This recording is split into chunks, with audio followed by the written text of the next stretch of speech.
Hi everyone, Alchemist here. Today I'm going to talk about the demons of King Solomon himself. It is said that King Solomon was the wisest man that have ever lived. Was he really though? Was he the wisest man that have ever lived? I'm gonna leave that to another episode.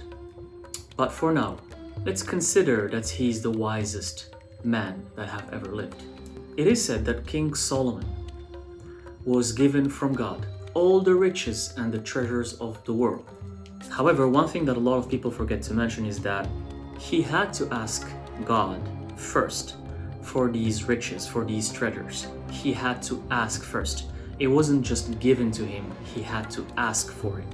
But for some reason, God gave him these treasures, gave him these riches. It gave him more than any man has ever seen. And not only that, God also gave him this ring, this seal, the seal of Solomon, that allowed him to control demons. If you want to know more about the seal of Solomon, go watch my other video, the Seal of Solomon Mysteries. I elaborate more about the seal of Solomon on that video. But Solomon was particularly known for controlling demons, controlling not just one or two or three demons, a league of demons, all of the demons, again with the help of God. The story of Solomon being able to control demons originated in Hellenistic Jewish circles, and then later on it became widely spread around Judaic, Islamic, and even Christian traditions. In the Quran, as well as the Babylonian Talmud, this idea was also very popular, and it is known specifically that the Jewish and Muslim people believe in the demons of Solomon. But where does this idea come from? Who wrote it first? Where do we find it? The demons of Solomon, their names. If we try to track back and trace the origin of this story, we're going to find that it's mentioned in a text that showed up around the 1st century. Some say between the 1st and 3rd century, and the author of this text is anonymous. No one knows who actually published or released the text publicly, but it is called the Testament of Solomon. But many claim that the Testament of Solomon was written by King Solomon himself. When you start reading the text, you can see that it's a narration done by someone who claims to be King Solomon. So the idea here is that there is no proof that the Testament of Solomon was actually written by Solomon himself, but it is one of the early texts, if not the earliest text, that mention the demons of Solomon. If anything, it only mentions 6 or 7 demons. Beelzebul, and according to the Testament of Solomon, Beelzebul is the king of the demons. Another demon is Asmodeus, and then few other demons. They were from all around the world. The story of the Testament of Solomon begins by Solomon saying that one of his workers, one of the people that worked for Solomon, was bothered, was annoyed by a demon. Solomon tried to fix this because back then apparently the demons and the humans coexisted. It was something normal. Everyone knew they were just like people. They were roaming earth everywhere. So Solomon didn't like this because he liked his workers and he wanted to help them. So he asked God again. This is after God has given him all of the riches, all of the treasures of the world. But this time he asked God to help him with this demon trouble. So God, I think through the Archangel Michael, if I'm correct, sent him a ring or a seal with the hexagram on it. And he told him to use this seal to control not only that demon that was bothering his worker, but all of the demons of the world. And eventually Solomon will do so. He will ask this particular demon to take him to the king of demons, Beelzebul, and he will take him to Beelzebul, and then Solomon will eventually end up controlling all of the demons. And not only he's gonna control them, but he's gonna use them to build his infamous temple. Because these demons had supernatural powers. They could levitate, they could disappear, they could teleport, They could shapeshift. They had powers that humans didn't have, that humans still don't have. It is also mentioned that these demons were from all around the world.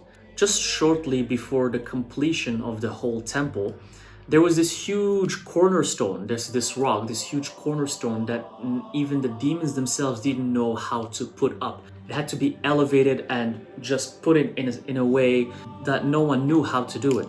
So it is said that they had to go and call on a demon from another area of the world, from another country, and bring him, because he was able to levitate that rock and put it anywhere they wanted to. So this story here tells you that demons inhabit the whole planet. They don't exist just in one area or just in the Israel where King Solomon was. These demons were inhabiting planet Earth everywhere, just like human beings. So this was the book that mentioned the demons of Solomon. No one knew how many demons there were. No one knew exactly the details other than what Solomon wrote in his testament. So fast forward to the 13th century. This is the first time in Europe where demonology is going to emerge. It's going to become more and more popular. Paganism and praying to deities and invoking them and working with demons is going to start spreading around Europe, which leads to the 15th century and the Inquisition and the witch hunt, because at that point it was Christianity taking over Europe. Not to mention that in the 8th century, in the Arab world, many authors, as I shared in my other video, Demon's Origin, many Arab authors show and describe these demons in their books. So one of the other prominent books that's going to appear in the 16th century is Pseudomonarchia Daemonum. It mentions a league of demons, and it says that these are the demons that were working for Solomon. And apparently there's 69 demons mentioned in that book. This book mentions their properties and what they can do and so on and so forth. Another popular book that addresses the demons of Solomon is going to be published in the year 1818, and it's called The Infernal Dictionary.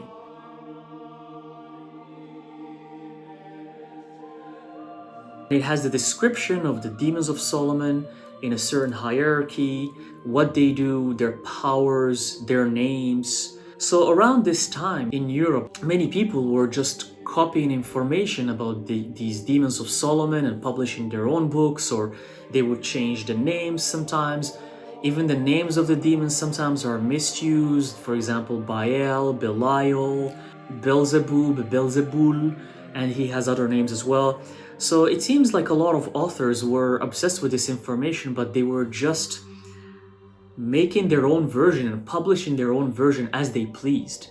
So there is no evidence or proof of the names of these demons, the real names of these demons, and what they can actually do. Other than, in my opinion, the one that resonates the most with me is the Testament of Solomon, the book that appeared in the 1st century. So the Infernal Dictionary that was published in 1818 will have a newer version published in the year 1863. And this is the first version that's going to have illustrations of the demons, of 68 demons with their names. Basically the popular illustrations that you can find online everywhere, the illustrations that are used in the Occult deck that I myself use sometimes. Those illustrations were published in the book Infernal Dictionary 1863, and the artist, the painter that drew those illustrations was the French artist Louis Le Breton. So this artist, Louis Le Breton, gave these demons these appearances in his illustration. And these appearances were kind of grotesque, they were kind of scary, they were kind of just terrifying, they were not friendly. Because the idea that demons are just malicious entities who are supposed to look bad and not good.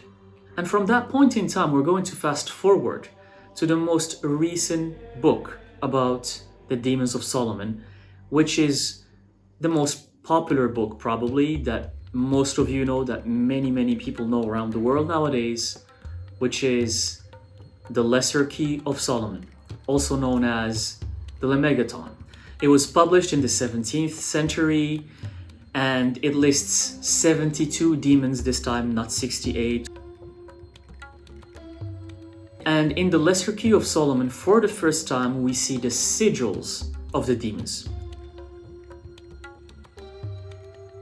It is also unknown who published it. Again, we have these sources that are mysterious and people don't want to reveal who wrote or who published these things, maybe because they were scared of their religion or of punishment that they can get back in those times, and maybe that's why they kept their names secret. The Lesser Key of Solomon is divided into 5 books. The most famous one is the Ars Goetia, that has the names of the demons, 72 demons, and apparently the book took the illustrations from the Infernal Dictionary, but this is the first time where we see the sigils of each of the 72 demons. So this is all good, but what about the word demon? What's the origin of the word demon? Demon derives from the Greek word daemon. Let me tell you this. The first monotheistic religion in the world, Judaism, was the first religion that divided the daemons into 2 categories: the angels, the good ones, and the demons, the bad ones. Prior to Judaism, around the world, it was mainly paganism that existed around the world. In any areas around the world, when you go to different countries and different civilizations or different tribes, people used to worship many gods. Paganism was the religion around the world. You can find this in history books. In every culture, it was paganism, including Israel, the Middle East, Arabia, like everywhere around the world. All of these gods were called daemons, because demon, which is the Greek word for daemon, simply means divine entity or divine spirit, something that's spiritual, that's divine. The angels were called daemons, the demons were called daemons, and it seems like this league of gods, let's call them daemon, right? This league of gods, they all were some sort of empire, and they all had one boss on top of them, and that boss was what all the religions mention as God. If you read the religions of the world and you research them, you can see clearly that there was a huge war, there was a feud inside the empire between the daemon. And then that's where the story of Lucifer didn't agree with the word of God, and God banished Lucifer. Asmodeus apparently was the first to follow Lucifer outside of the house of God. As an example, think about the president of a country, and he has people that work for him, the ministers, and the ministers don't agree with each other. They don't agree with each other. One category, the angels, they agreed with the president, God, and another category, the demons, didn't agree with God, with the president. Therefore, there was this separation of the daemon. Of course, the winners always write history, so obviously these demons, this category that didn't agree with God, got the bad reputation over time. They got the bad reputation. They became the bad ones. They became the bad spirits. But this started with Judaism, the first monotheistic religion, the religion that states that there's only one God. That's when this separation between the daemons happened for the first time, and it became angels and demons. But before that, Beelzebul, Asmodeus, Archangel Michael, Raphael, all of the archangels, all of the demons were part of one league. They were all working together for the same dude, whoever that dude was. And my theory is that they were from outside of Earth. They were a race, a civilization that came to Earth to seed Earth, to continue life on Earth. And that's why they created us as well. So this is the story of the demons, their origin. Not to confuse things, because I see that nowadays most people, they go to the Lesser Key of Solomon, the Ars Goetia, and the other 5 books of the Lesser Key of Solomon, and that's what they base their information on. And they say Those are the demons. That's how they look like. That's the sigils. We don't know who wrote even these books. The authors are anonymous. We don't even know who wrote them. I'm not saying that these books are wrong. I myself like them, and I like to get information from them because they can help inspire and create new things and get information in general, because to remember who you are, you have to do your research, regardless of what book you're reading or where you hear it from, or you have to do your research. And the more research you do, the more you dig deeper, you can remember slowly but surely who you really are. So that's the story of the demons and where they're from and how they look like, as you can see from the Infernal Dictionary or from the Occult Tarot or the images you see online, like what you see on the screen right now. This is not how the demons looked like. This is just a French artist who drew them in 1863. So we have to know these things. We have to remember what we are working with. However, what's the difference between these demons or these beings, these entities that lived on Earth and they were separated eventually into angels and demons? What's the difference between them and the spirits that help you, that guide you, that are haunting your place, that live at your place? Because some people do invocations, and it's good to invoke the spirits of some entities that have existed. You can invoke the spirit even of the Buddha if you want, or of Jesus, or any person that have existed, or any of the demons of Solomon if you're certain of the name and the sigil and you're certain, then you can if you want. But what about the other entities? My demon guardian that I can summon or invoke at will, it's not always there. It's not always around me. I call it only when I need it in dire situations. All I have to do is invoke it and I can see it. I can see it manifest and it can help. And I can even use it against other malicious entities or malicious demons. For obvious reasons, I can't share the name of my demon with you, and I can't share the name or the shape or what it looks like. But I'm gonna tell you this one thing. This guardian demon of mine doesn't look like anything from the demons of Solomon, at least based off the illustrations. So what I'm trying to tell you here is that your own guardian demon doesn't mean it has to be one of the demons of Solomon like what most people think. It's okay if you want to invoke Beelzebul or Asmodeus or Baal or Lilith or Lucy. That's okay. That's not what I'm saying here, because a lot of people, they want to invoke these demons, these entities. They want to work with them. But I'm telling you, keep your mind open, keep your spirit open, because your true guardian demon can be something that only you will ever meet, that no one else can meet.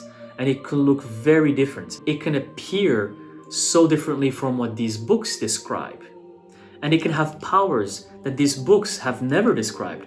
So the goal here is to not put ourselves into boxes. These books are amazing. Go check them out if you can. I myself do, and I like them a lot. But you have to remember that meeting your own guardian demon doesn't mean that you're gonna find it in the Lesser Key of Solomon or in the Infernal Dictionary or in the Testament of Solomon or other books in the past. That's not where you're gonna find your own guardian demon. Your own guardian demon will show itself to you when it's the right time, and it might look very, very different. So a lot of things in history gets changed, gets twisted, a lot of misinformation, and you have to really dig deeper and deeper and check different books and different research to really figure out what was going on and how do we have these demons that everyone claimed to know nowadays. And that's why I made this video, because I've been wanting to share this information with everyone. I'm gonna pull one card, amazing card by the way. At the bottom we have the Three of Cups, so a lot of abundance, a lot of success coming very shortly. And one more card for everyone who's watching. And let me know in the comment section about any questions you have about demons, your guardian demons. What do you know about them? Your own, based on your own research. Again, beautiful card, Seven of Swords. 7 here. research. 7 is the number of the seeker in numerology. That means you have to seek, you have to remember who you are, you have to do your own research, you have to find out your own truth. I'm finding out my own truth, you have to find out yours. This is what the card is saying here. And this beautiful card is saying that once you declare to the universe that you want to find your own truth and you start doing your research, it's going to be very easy. You're going to be in alignment and the universe is going to help you and it's going to align everything you need in your path.